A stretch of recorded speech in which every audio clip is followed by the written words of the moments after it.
Car makers these days cannot go about without having at least one crossover in their lineup. And Mazda, well, Mazda has just done its third.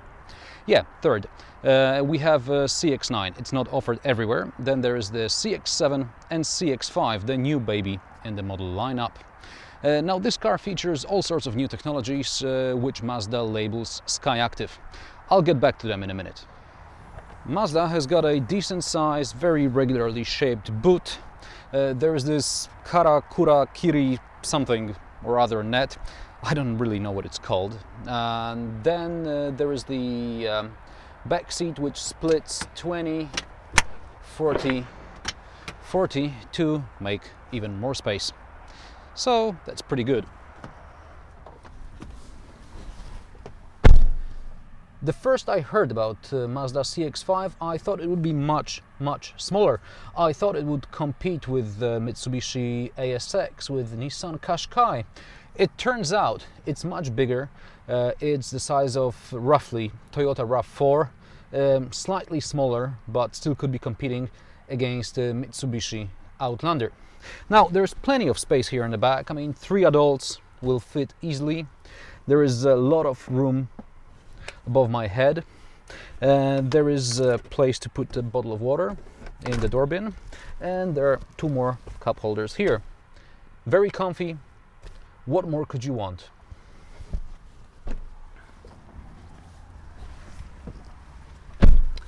In the front, things don't look quite as good as in the back. I can't find my perfect driving position.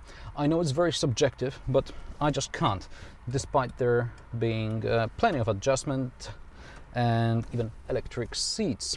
But these electric seats, or rather one electric seat, does not have memory presets. So if someone changes me here at the wheel, my nearly perfect position is gone. In the top Sky Passion spec, I get 1 electric seat, and I can also order sat-nav for 500 euros, more or less. And I find it quite confusing. Not the price list, the sat-nav. I also wouldn't mind an extra cup holder here. I'm sure that the passenger likes his or her coffee in morning traffic just as much as I do. For 31,000 euros, that's a rough conversion from Polish zlotys, we get a car which is fairly large. It has a permanent all-wheel drive. It's got a collision mitigating system. It's got rear view monitor blind spot thingy. And finally, it's got a keyless ignition system.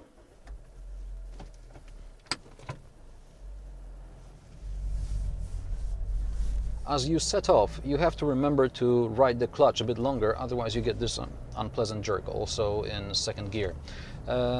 This is to do with the permanent all-wheel drive system. Just ride the clutch a bit longer. It'll feel better and you'll get used to it. Anyway, you get out of the first gear pretty quickly. It's just to set off. And the onboard computer keeps telling you to change up. I'm going, what, 65 kilometers per hour. It says go into 6th. All this is part of the Skyactiv technology package, which I mentioned at the start. Basically, it's all about getting better fuel economy, about making the car lighter, chassis stiffer, and all this is supposed to make the ride better, more comfortable, and at the same time involving, I suppose. From where I'm sitting, well, I don't know if I feel more involved than driving any other car. Okay, maybe if I take into consideration the fact that this is quite a big vehicle, then yeah, it may be a bit more involving than the competition. However, is it I don't know, 12 or 14% more stiffer than, let's say, a Toyota RAV4? I don't know. I couldn't tell. The manufacturer promises this car will do 8 to 9 liters per 100 kilometers in the city cycle. That's about 30 mpg, and thanks to all the Skyactiv technologies, this car will actually achieve such a result. However, if you expected that due to the highest compression ratio for a 2-liter petrol engine, whatever this compression ratio is, and thanks to all the other Skyactiv technologies, that this car will somehow be more involving and more fun to drive, well, I'm afraid you'll be disappointed. I am. Mazda has made a very proper car. The only extravagance here is the looks.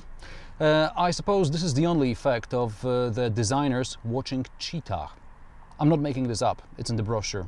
Anyway, the rest of this car is all about fuel economy. Well, maybe it will compensate for the car's price.